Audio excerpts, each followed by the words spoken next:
শেখ পরিবারের নামে দেশে বর্তমানে ১৩টি বিশ্ববিদ্যালয় রয়েছে।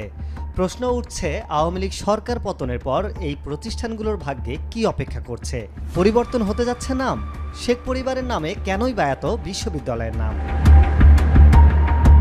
দেশের ৫৫টি পাবলিক বিশ্ববিদ্যালয়ের ২৫টি আওয়ামী লীগের গত সরকারের শাসনামলে প্রতিষ্ঠিত হয়, যার মধ্যে ১৩টি বিশ্ববিদ্যালয়ের নামকরণ করা হয়েছে শেখ পরিবারের নামে। আর শেখ হাসিনার শাসনামলে প্রতিষ্ঠিত বিশ্ববিদ্যালয়গুলোর মধ্যে ৭টি সহ মোট ৯টি বিশ্ববিদ্যালয় শেখ মুজিবুর রহমানের নামে। ২টি করে বিশ্ববিদ্যালয়ের নাম রয়েছে শেখ হাসিনা ও শেখ ফজিলাতুন্নেসা মুজিবের নামে। এখন প্রশ্ন উঠছে, একই নামে হওয়া এসব বিশ্ববিদ্যালয়ের ভবিষ্যৎ কী?